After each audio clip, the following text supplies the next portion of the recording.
and welcome today to another episode of Celebrity Customer Experience Riffs with me, Jill Raff, where we riff on anything and everything employee experience to customer experience because I am truly obsessed with outstanding employee experience, creating outstanding customer experience. I believe that your business will increase its revenue due to engaging committed and loyal employees and customers. And it begins from the inside out, which is why my inside out framework is called that. And I guarantee you that outstanding, stellar employee experience will produce outstanding, stellar customer experience. And why celebrity customer experience? Celebrity customer experience, because we all know how celebrities are treated, and we all deserve to have the same attention, pampering, everything that goes into taking care of a celebrity. We're all celebrities. All of our money is the same. So before I bring on my next amazing guest, which you just had a glimpse of because I had her on screen and I was going to save it for later, but you will meet my very special guest in just a minute. I want to just remind anyone who's watching live that you can engage in the conversation. You can comment in the post, whether it's on LinkedIn, Facebook, or YouTube, and we will see your comments, your questions, your answers, which will be answered. And if you're watching the replay, thank you for watching the replay, and do the same. Write your comments, tag my guest, myself, and we will be sure to answer back. So I will bring her back now today. My esteemed guest is none other than Marcia Raff, my mother. Mom, can you hear us? Can you hear me? Yes, I can. Great. Can you turn your volume up a little bit for us, please? So I want to give you a little bit of background on Marcia Raff, my mom. She's a former McDonald's operator with my dad, and turned international professional artist. She and my dad were early adopters into the McDonald's franchise in 1959, 4 years into the establishment of the corporation, with their store being number 150, opened in Ocala, Florida. She's used her design gifts in being responsible for everything front of counter, while my dad was responsible for taking care of everything back of counter. And she was able to develop all kinds of creative ideas, gift ideas, events, and things, always thinking about the customers, creating a fun and unique experience for them, even though the term customer experience was not coined yet at that time. She's always been a thought leader and at the forefront of creating great customer experience. Years later, Marcia became fascinated with monumental sculpture, setting her goal to create such works of her own to be displayed internationally as public art, and she made this happen. So I'm just going to brag on you a little bit here first, because it's quite exceptional. She's quite exceptional. Everything that she's done, from being a strong businesswoman to being an amazing artist. She's either exhibited or received commissions to create monumental works in London, Stanford University in California, and at 2 different entrances of residential communities in Israel. In 1997, she was awarded a one-woman show in Jacksonville, Florida at the Jacksonville Museum of Contemporary Art. She has 21 monumental sculptures on exhibit internationally, which started out with the first of her 3 separate acceptances to the renowned and very competitive Royal Academy of Art Summer Exhibition in London. Independently from that, she's had 5 pieces of her work exhibited in a selection of art of international artists in Kew Gardens in London. And I was there, and it was pretty amazing. It was just exceptional. The work, the quality of work across the gardens was incredible. Lastly, not lastly, but last that I'll mention now, because there's so much to tell about her, but I want to get to the good stuff that I know all of you want to hear about. She also had a one-woman show in New York City at Gracious Home, simultaneously while exhibiting 23 of her, at the time in Gracious Homes, she had 23 of her sculptures being exhibited simultaneously while her sculpture stood proudly in New York City's Broadway Mall at 67th Street and Broadway in the Upper West Side, and in front of this very well-known subway and very busy, subway station, 72nd Street and Broadway. So, Mom, it's such a pleasure. What a nice treat to have you on here today as my guest. And we're going to talk a little bit about how you've used your incredible creativity and your design gifts that even back then you did things, but I don't think you fully recognized who you were as an artist and how you were using your art, creating the customer experience, in that even now, those who view your sculptures around the world, you're giving them pleasure. You're actually thinking of their experience. These in some ways are customers, because usually it's in a garden or a park or a building or somewhere that someone has paid for. So they kind of, in essence, have customers as well. So let's just start and tell everyone a little bit about your story, starting with McDonald's, and why McDonald's, how it is that y'all got started in McDonald's, and you and Dad were both born and raised in Chicago, and so how McDonald's then took you to Ocala. So let's just start. We'll break it out into a little bit of just how did y'all even get started into McDonald's? Well, my father was in the wholesale chicken business that in 1958 was a dying business. And he had a friend who had just purchased a franchise for Kenosha, Wisconsin. His name was Ben LaPatty, and he was going in business with his sons. So he approached us and said, why don't you kids come in business with me as 50-50 partners? And our first store, we'll apply for a store and see what they want to give us. And Ocala, Florida popped up. My parents knew it because they passed on the highway, that location actually in Ocala, on their way to Miami Beach in the wintertime. So that's how we ended up in Ocala as our first store. Huh. Interesting.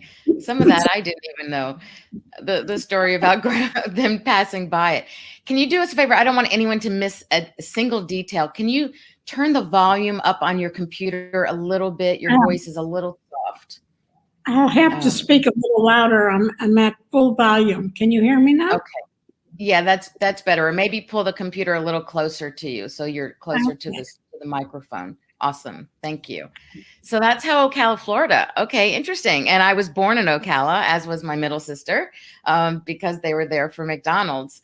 So were y'all afraid? Like at that time, it was a big risk. You had no idea. It wasn't the McDonald's that people know of today, right? It was something that there was an article written in the Gainesville Sun, written on you and Dad and the business. And I remember the journalist asked Dad about getting started and what was it like and borrowing money. And I'd like to hear your insight on that. But what he told the writer for this article is that he went to the bank for a loan and they looked at him and said, what, 15-cent burgers? Are you crazy? Like they showed him the door and said, no, thank you. Like we're not taking that risk. No one was willing to loan him money. And then he said in the article, of course, years later, everyone wants to loan him money, right? But it was an unknown. So what was that like for you? Because there's so many people right now making those changes in their businesses and they're afraid to jump into something they don't know about. So I think you can really help them with that.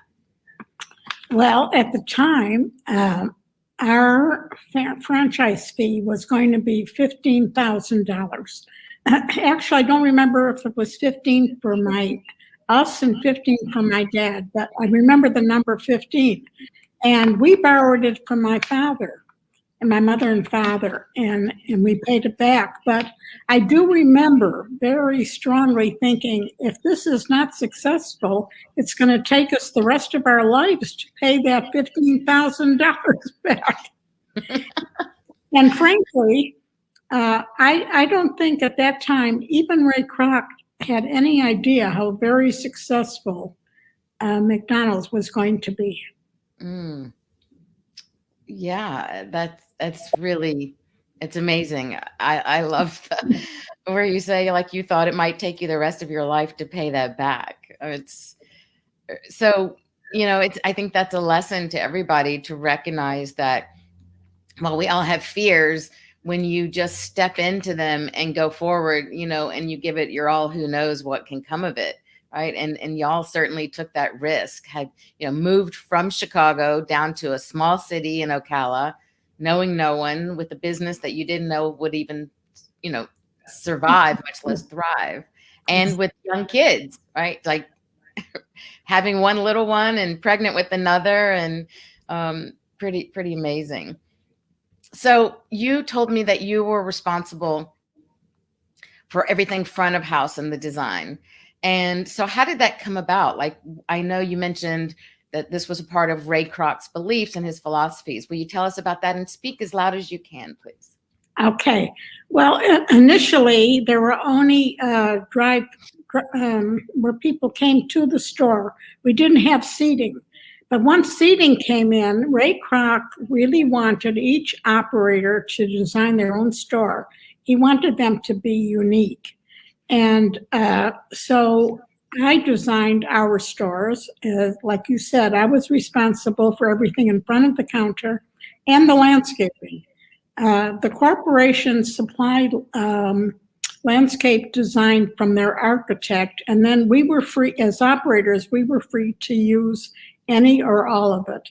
So I often took something from that I was growing at our home and transplanted it to one of the stores to make it feel more like home. But yeah, so that's how it worked in those days. Interesting. And so, you talk about at home, you mentioned about transplanting things and having them grow. So what's amazing is that I was speaking recently to owner operators, and they were saying how, in fact, that they asked about some of the landscaping that was there, and it was growing all over. It was the purple, I forgot what it's called, but Purple Heart. Purple Heart. Thank you. And so they were saying how with that it was like everywhere. It was just great ground cover. And they asked one of the managers about it because they were taking on the stores, and they said that was there from Mrs. Raff, that she planted that when they first built the store. And she's like, okay, I'm not touching it then. I'm going to leave it there. So I thought that was really, really interesting to see. I'm just pulling up. I realized that there was some pictures that I want to share with everyone about what we're going to, as we're talking about this stuff now. And I want to make sure that I have that up on the screen. So hang on one sec, and I'm going to highlight these pictures. Okay, cool. All right. So,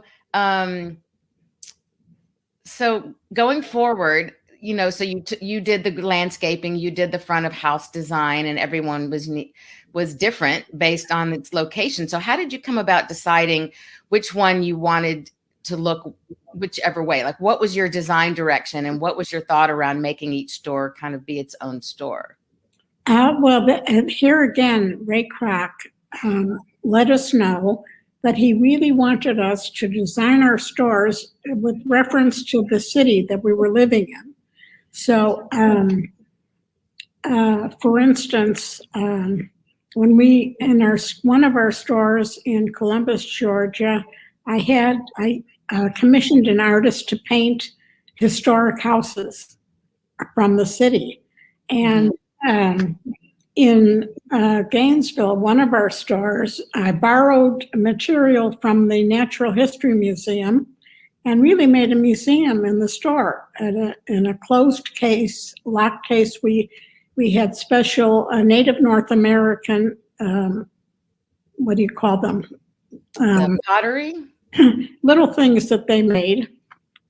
And then on the walls, I bought posters that were of paintings that were done by Native North Americans. So the whole store was Native North American. As a matter of fact, I have a video of being interviewed when we opened that store. We had a big opening, like an art exhibit, and the TV station came and interviewed me. We have a picture, which I don't have up now, that actually shows it was Daddy, and I think Ronald McDonald or someone was next to him, and behind that you can see the Native American photographs and the paintings and posters that were up. Yes, I got a lot of comments from customers who would call the store just to say that they enjoyed being in these different stores to see such original, they weren't originals, they were posters, but see the work of so many different people and artists that we had exhibits of. That's awesome. So I'm having technical difficulty. I'm working on getting the pictures up to show everybody. So you mentioned the Native American one. What about Georgia O'Keeffe and aquarium and some of the other things? Can you tell us about some of the other ideas that you had? Well, that you did? The Newbury Road store in Gainesville, we opened with an art exhibit of my photographs. I was a fine art photographer at the time. And then I invited other artists in the area to have an exhibit on the walls. So we changed exhibits. And Georgia O'Keeffe was having an exhibit at MoMA in New York. So I went up there and bought posters and put her work on the wall. So we had a Georgia O'Keeffe poster, and we had who was the other artist? I've forgotten now. You had Matisse. Matisse. And so I did the same thing. I put Matisse's photographs of his paintings on the walls, and then a biography. So people who couldn't go to New York could come to our store, read all about Matisse and Georgia O'Keeffe, and see their work. And so that was a lot of fun to do. Yeah, I think I remember it being really received very well. And one of the things, again, I don't know why I'm having a hard time. It's not it said it needed to renew the screen sharing options. So I'm still working on that to show, but you can go ahead and tell people about, with the trays. What did you do with those trays? I knew there was something I wanted to mention and I lost it, but in order to advertise that we had these exhibits on Newbury Road, we did tray liners. At that time, all the stores had a tray liner, and it said, do you want to see the Matisse exhibit? Go to the McDonald's on Newbury Road. And so we did that. We had tray liners of Matisse and Georgia O'Keeffe to add our other stores. I think we had 6 other stores in the area at the time. And so every store would, Archer Road store would have a tray liner telling people they could see the exhibit on Newbury Road. That's awesome. And I remember the fish, I think there were problems with people like knocking on the fish tank or something, but I love the idea that here you were able to incorporate that and bring culture into McDonald's and into the town where otherwise people didn't have access to. Well, the aquarium is an interesting story. That was a very large aquarium. I've forgotten the number of gallons, but it was in the store in Silver Springs in Ocala. And the kids would sit at their seat and tap on the glass, which was very bad for the fish. Mm-hmm. So I put a little plaque that said, "Every little lad and lass, please do not tap the glass." I love it. And that you still remember that. That's so awesome. Another thing about that aquarium, on the gravel on the bottom, I replicated the famous Ryoanji rock garden in Japan. So I think we only had 5 stones. The rock garden in Japan has 25, but I raked the gravel with the rake marks around the stones. And I knew that probably most people wouldn't recognize it, but it made me feel good to think that we could have a replica in our aquarium. I think that's super awesome. And look, you were able to expose people to a Japanese Zen garden, even the concept, even if it just kind of spurred an idea or, to see something that they would otherwise never see, and to understand what that's about and to have that exposure is pretty outstanding. So I see we have some comments. Robbie is joining us. And Anne, thank y'all so much for being here. Robbie, he writes, I love that they just leaped into their dreams. So I'm sorry, Robbie, I'm just saying this now. Yeah, they took a risk and they just leaped into their dream. So Mom, that's to you, right? It was a dream come true. Yes. And then he goes on to say, oh, he's stealing the thunder. We'll talk about this one in a minute. The Big Mac purse was brilliant. It is. And we're going to talk about that. And I hope I can get these pictures. I'm so frustrated. I don't know why. I've never had a problem with it sharing. It said Chrome lost permission to capture the screen. If I can't get it back within this conversation, I will post each picture independently in the comment thread so that everyone can see it. But I wanted to show you while we're talking as well. So I will keep trying to do that. And Ann Gaylor, thank you for writing. Thank you for joining us. She says, wow, so good to see your mom and you. Ann Gaylor. Oh, yes, I was just going to say, I think that, no way, Amy girl, lived next door to you guys until I was 14. My gosh. Your mother was an amazing woman then and still is now. So cool. Anne, oh, wow. How awesome to see you. Thank you for being here. Oh my God, I just have chills. Me too. Drive. You too, right? Like such an amazing time, amazing memories. Oh, wow. Thank you for being here. And thank you for joining and commenting, letting us know you're here. Gosh, so many memories. And do you remember we would have the McDonald's parties in the back, and Ronald would come and Dad would come with all the hamburgers for birthdays and stuff. Oh, so many great memories. Well, we're sidetracking here, but this is awesome. Thank you so much. And please continue to participate. So Mom, right now, restaurants are really having a hard time with staffing. Not only restaurants, hospitality of all kinds, hotel, lodging, all businesses, in fact. And so I know that was also a challenge for y'all, especially in the early days. So what did you do when, in the beginning, McDonald's was hiring men only, and it was a real problem. So how did y'all resolve that problem? Well, Marshall was the very first person to hire women. And of course, we had to get permission from the corporation. And they didn't like the idea at first, but they realized that this is something they needed to do. And it put them in the forefront, too, of making women more prominent. And actually, I had wanted to design a uniform for them because the men had their hats, and I wanted to make a bow for the women. I never did. And that's my one regret, that I never did do that. I love it. So hiring women, and think about that, everyone. Like, granted, we are in 2021, and we have to remember that we're talking about the early 60s, late 50s, early 60s. So it was a different day. So we have to try to remember not to judge what we think of today for what was happening then. And then most women were not in the workforce in that way.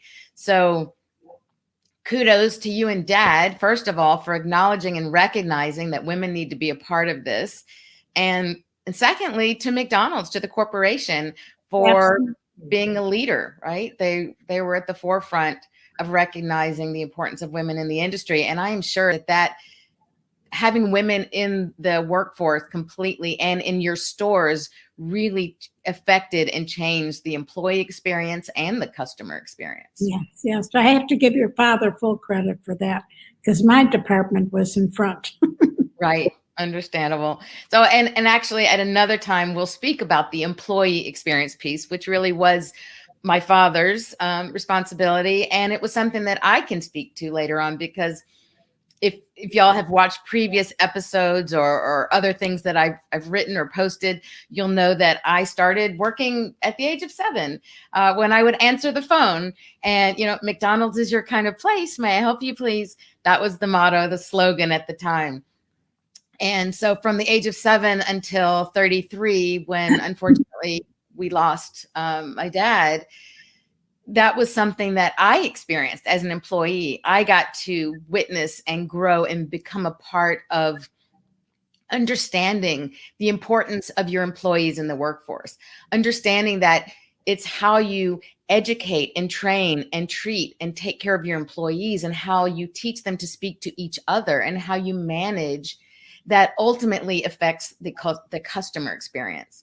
And so I'll speak to that at another time. But one thing, that you were responsible and a part of, Mom, is the all-day annual picnics. And I've been interviewing people who worked for y'all, from way back when, and they still rave and go on and on about how incredible you both were.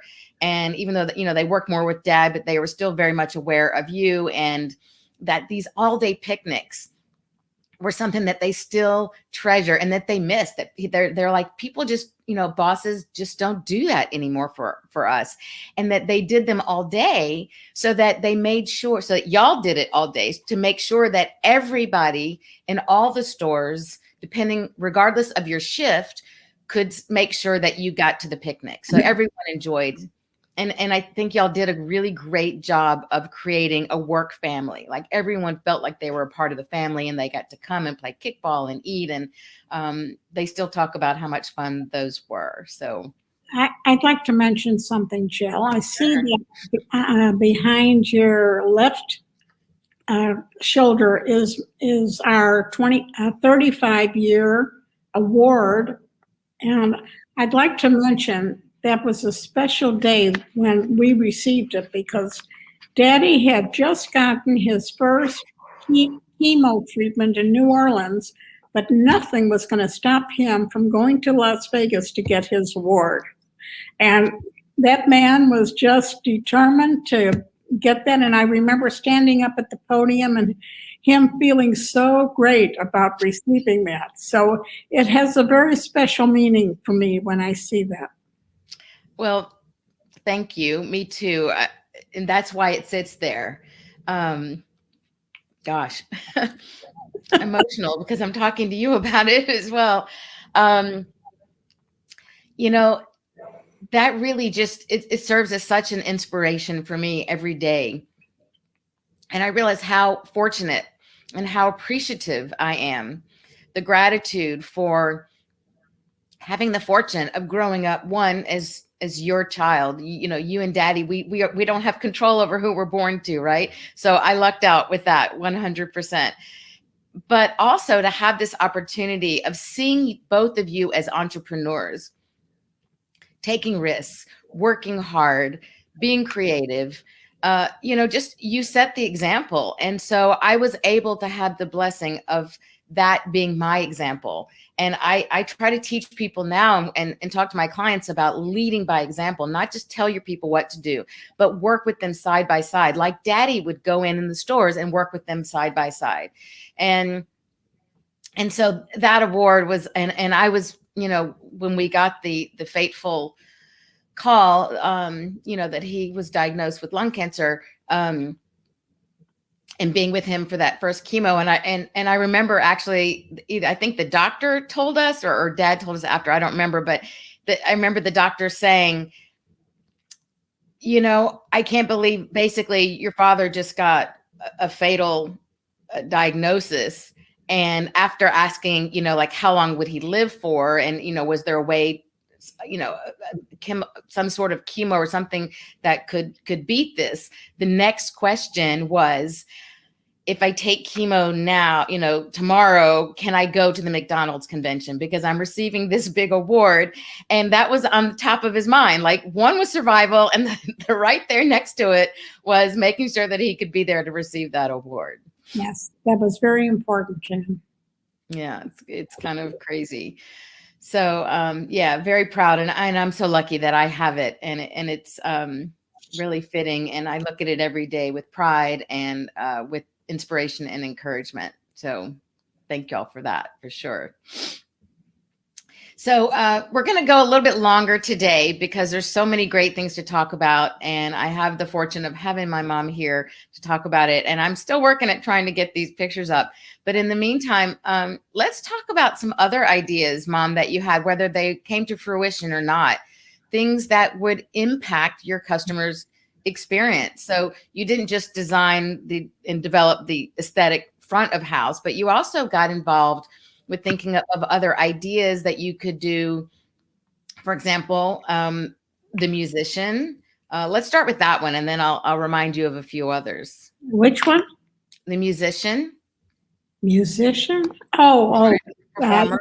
Yeah, our Newbury Road store. I worked with the architect and designed a square in the middle of the front section where I had planned to have hanging plants, ferns actually. I made towers of ferns that were hanging, and then they could just water the top one and it would drip down to all the others.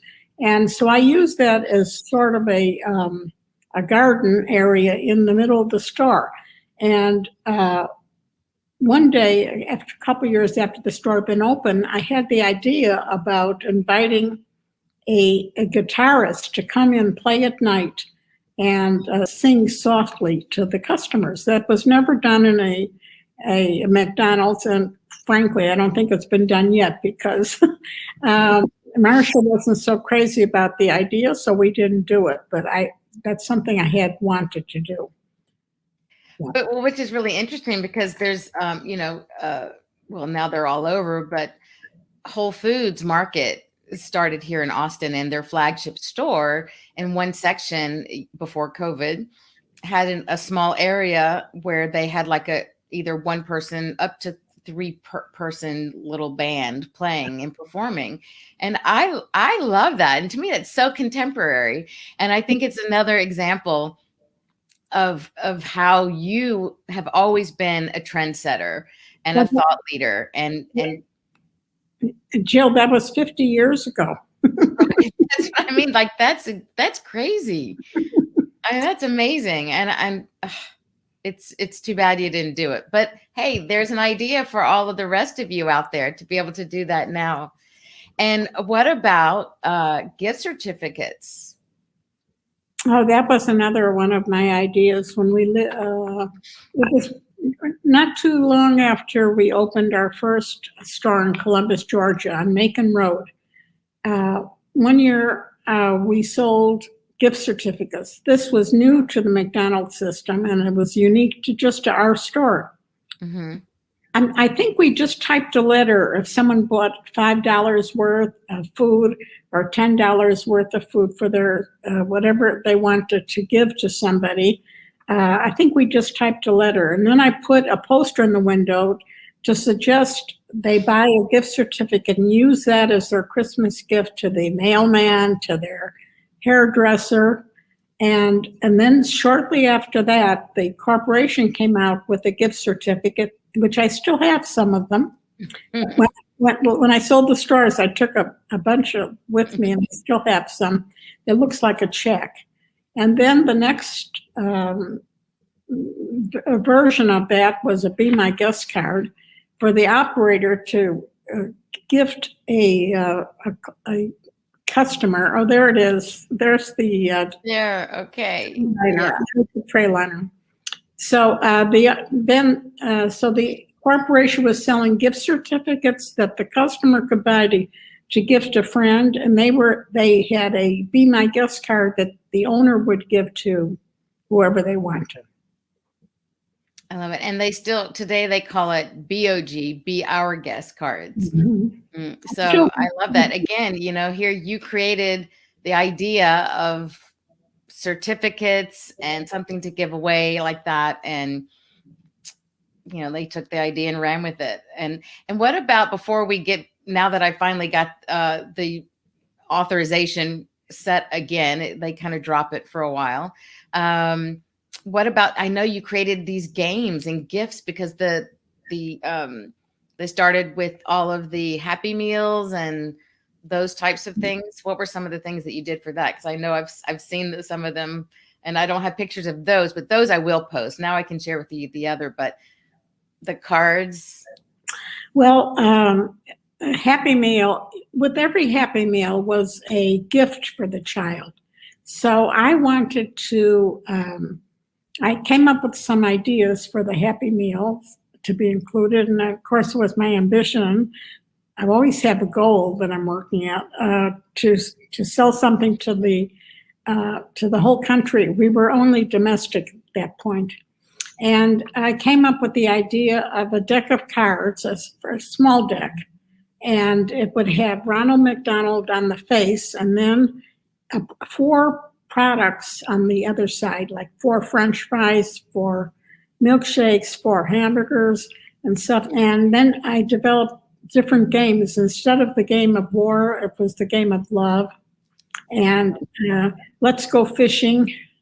And they would, do you have any French fries and those And kinds. you had the fillet of fish, right? For let's go fishing. Oh, by the way, I saw on LinkedIn that somebody mentioned that a friend of his or something was the originator of the fillet of fish, and he mentioned 1969.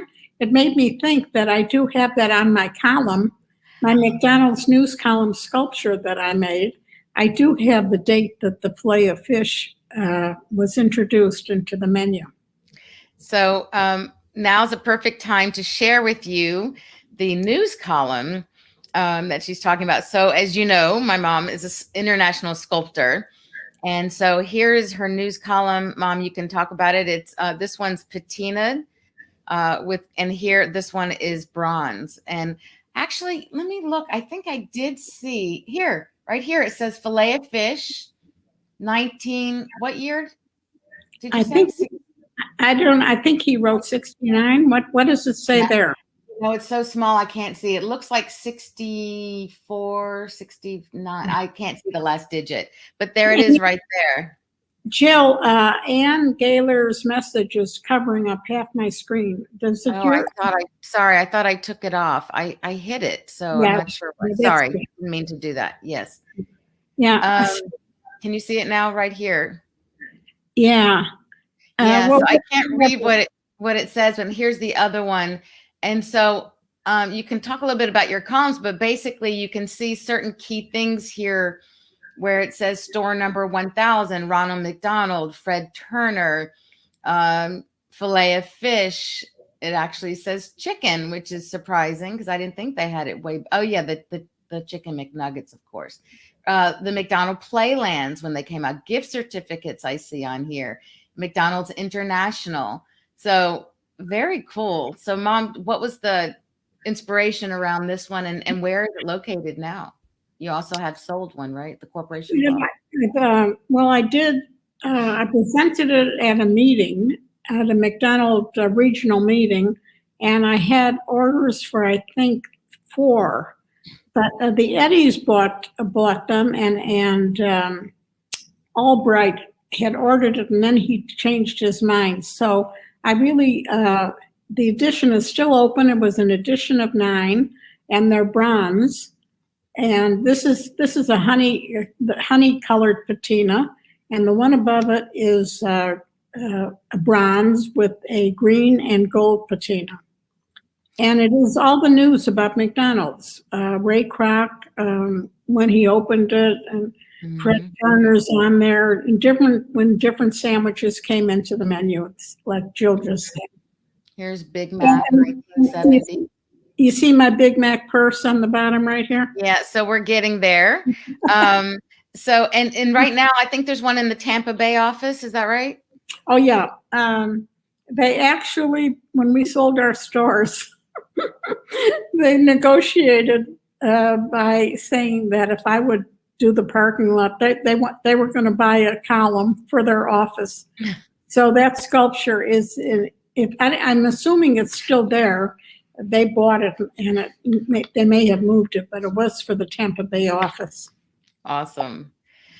So one of the other many other things that you did, and speaking of creative ideas, and Ray Kroc, and y'all knew him personally. He knew you, and he knew of your many creative ideas that you had that you presented to the corporation.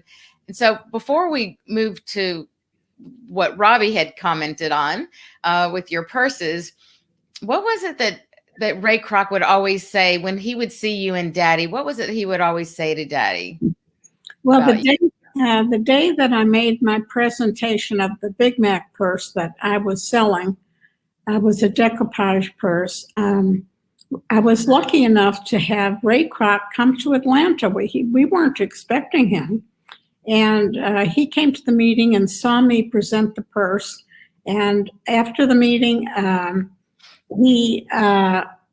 he ordered 6 of them, one for each regional manager's wives.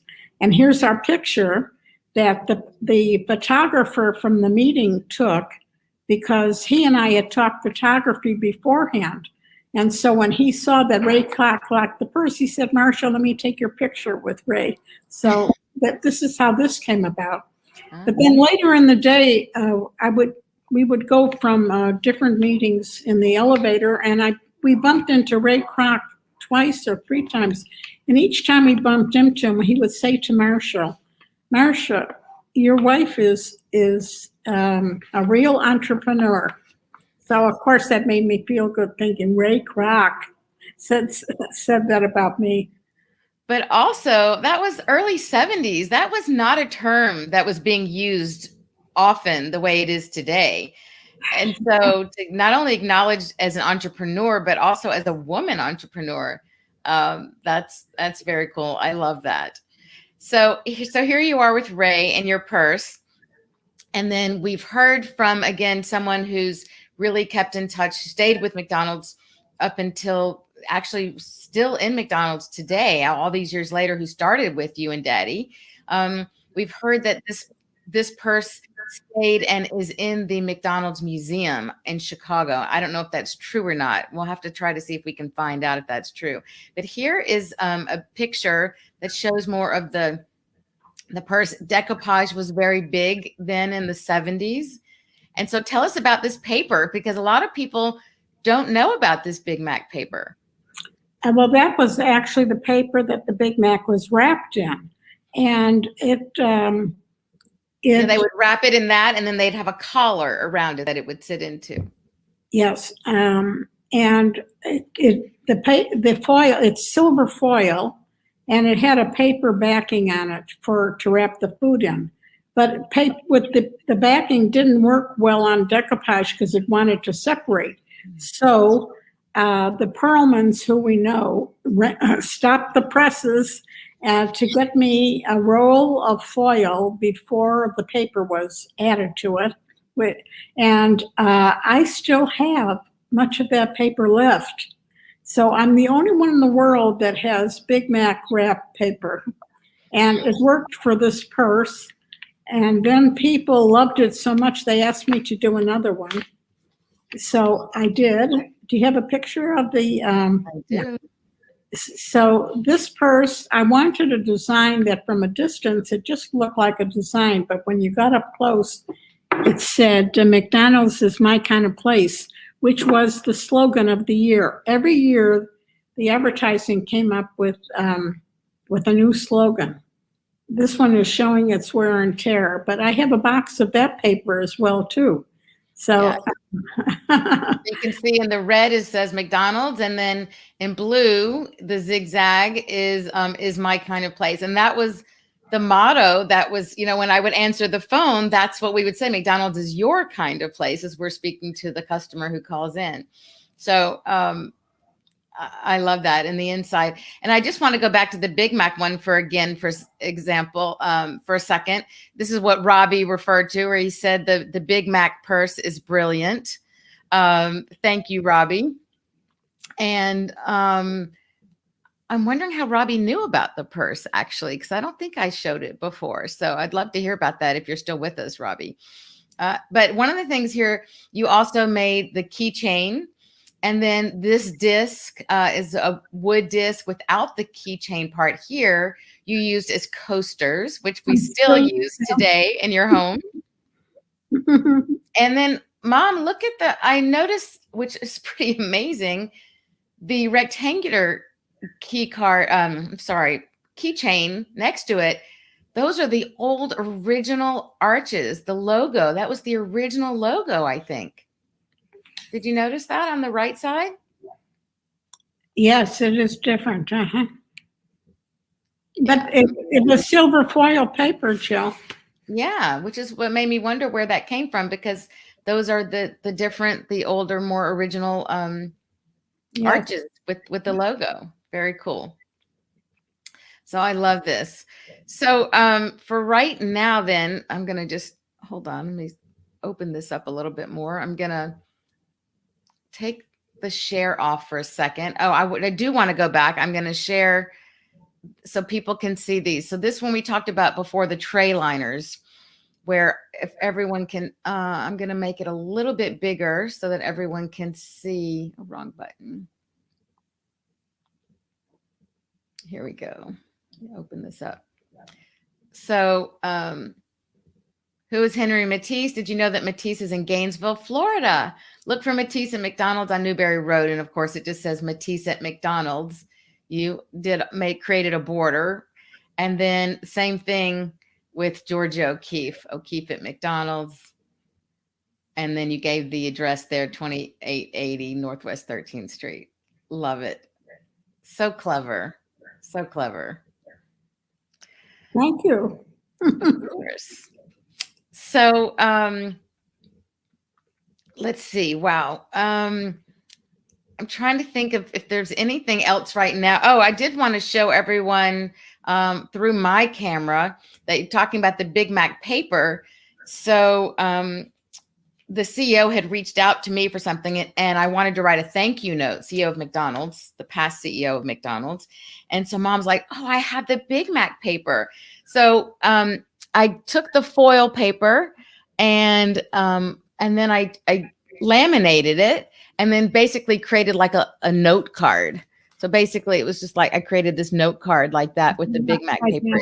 It's reversed right now because of the way the camera works, but there's that Big Mac paper. So it is pretty amazing to still have that, because obviously not anything we're doing today. And so to have that is pretty neat for sure. So, we could do a whole other live stream, which we won't, unfortunately, because this is all about customer experience and employee experience. But we could do a whole other one just on you and your art and your creativity. But I think it's been really clear to see your creativity and how you applied that to your business in McDonald's as owner operators from the first years, all the way through until we lost Dad. But I just wanted to kind of give you a shout out and kudos to that. And really, it just shows how important it is that we think about our environment. Feng Shui is a little bit about that. And we did have a guest, Claire Boss Scott, came and spoke to us about the Feng Shui and how you feel. And that was something that you did in your way, again, before that whole concept came about, was to create an environment. Like you said, you wanted to bring a little bit of home to McDonald's to kind of create that homey feeling like you did with the landscaping. I love it. So as we wrap up here today, I've told you my whole life that you've been an amazing inspiration. And I'm so blessed that you continue to be. You are amazing, and that I still have you in my life and such an active part. And to see you you just had your first book published and on Amazon with your labyrinths. I mean, you're just nonstop. And it's really, you are a motivating force and an inspiration for me and always have been. And I'm so lucky. And so you inspire me. You inspire so many, as people have told you, with your artwork. And even then for McDonald's, and now with your sculptures around the world. And so I'm always curious, for those who are inspiring so many others, to learn about what inspires them. And so could you share with me and us a quote or a book or person or something that inspires you? Well, as far as my work is concerned, I always felt I wanted to follow Occam's razor theory, which is what can be done with less is done with more in vain. So, which produces minimal work. And so that has been a very important part of how I operate. And also, I strive for purity, simplicity, and clarity in what I do. And I had read Richard Meyer actually said that, and that was the first time I thought, well, that defines exactly how I feel. So that's the way I approach my work. I love it. And Occam's razor theory, it's great. And to that point, about your work and how I think you see the world, I'm going to quote the Jacksonville Museum of Contemporary Art, where you had the one woman show. The museum director, Henry Floyd Robert Jr., said of your work, the work of Marcia Raff reflects two important and distinct factors found in contemporary art today: delicacy and power. Acute attention to detail, finishes, and surface texture move in and out of Marcia's work like a Cartier jeweler. What a beautiful description. Yeah. Her sculptures are beautifully crafted. Through the use of diverse mediums, Marcia presents the viewer with an exciting variety of cast bronze, brass, ceramics, and steel. She's one of the few artists who can change mediums and almost immediately create sculptures that are successful.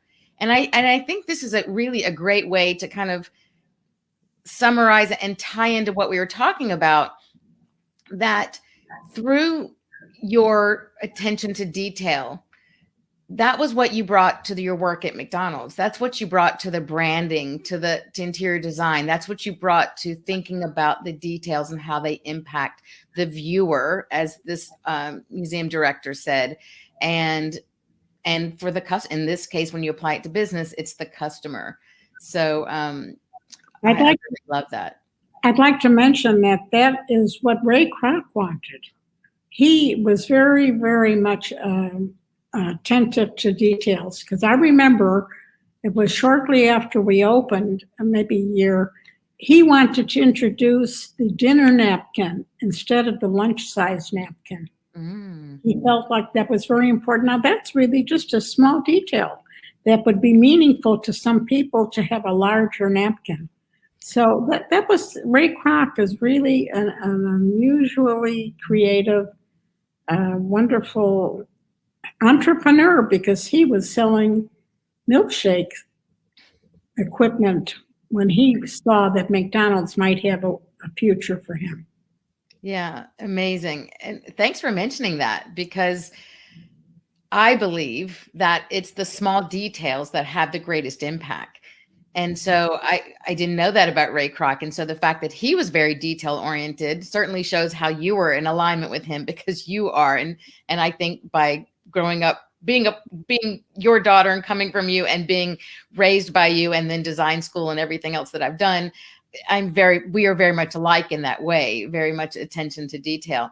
But I do think that is why, and the foresight that he selling those multi-mixers. I mean, my second job task position in McDonald's after, getting older, where I didn't have to just answer the phone, was making milkshakes on those very multi-mixers that Ray Kroc sold to the McDonald's brothers.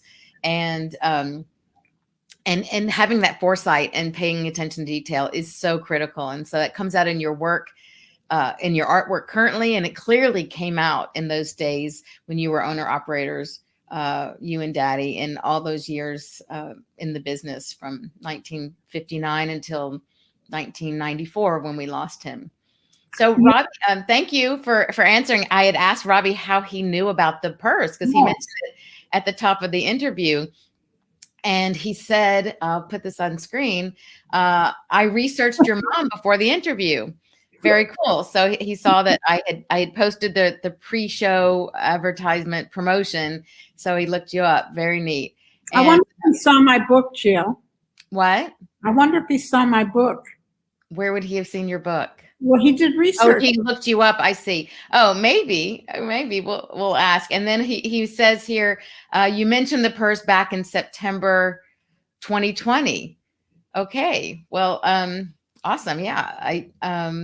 I didn't know you were following in all those times, but thank you. I'm so happy to have you here and to engage with us. Yeah. So my mom just came out with this. What's it called, Mom? I'll let you tell us the title. Labyrinths. Walk and color a finger labyrinth. Walk and color a finger labyrinth. So it's a labyrinth. The paperback has been out for a month or so, but I've just published the hardcover, and you can buy it at Barnes and Nobles. Barnes and Noble, really, as well? Might as well mention in case someone's interested. And by the way, I want to mention something else, Joe. As I look at us on the screen, it reminds me of our piano teacher when you were about 8 years old, and he called you as my CC, my carbon copy. I wonder if people notice the resemblance between us.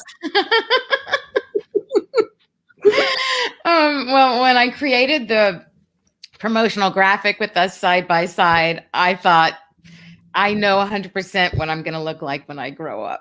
So, yes, I think our Mr. Fox, the piano teacher, I think he had it right when he called me CC. And you know what? I would be honored also to continue my life and to develop myself and continue to produce work all the way and live as long as you and continue being productive in all these years and creative, God willing. Thank you very much. Thank you. Of course. Thanks, Robbie, for your input, and thanks for looking that up. And Anne, thanks for joining us. Anyone else who's watching the replay, please comment. Feel free to ask any questions that you may have, and I'm going to put the contact information up there if you want to reach out to my mom for anything related to questions about this interview. I encourage you to comment and tag her in LinkedIn, Facebook, or YouTube, wherever you're watching from, as well as you can reach out to her directly, Marcia224@me.com, or she's actively on Facebook. And so you can find her under her name at Marcia Raff on Facebook as well. And likewise, if you'd like to reach me, if you have any questions, if you want to run some challenges of your business by anything related to EX to CX, feel free to reach out. You can find me at Jill at jillraff.com.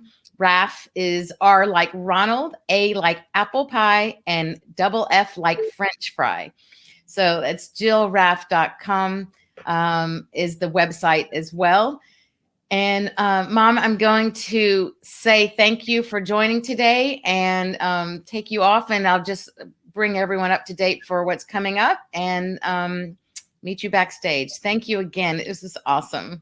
Thank you, Jill. Such a treat. Thanks. So thank you, everyone. I hope you had fun. I hope you enjoyed that. I hope you learned some things, and feel free to continue to engage for sure. Next week, I have another great guest for you, Jeremy Nichols from the hospitality world, actually the recruiting world, specifically for hospitality, and in Florida only. He is an expert in Florida. Most recruiters cover many states. He knows his business. He helps his market in Florida, and he's the man to go to and to learn from, especially today where there is really a staffing issue. We can learn so much from him. So join me next week, Thursday. Robbie says, thank you. Thank you, Robbie. I appreciate you joining us, and join next week as well.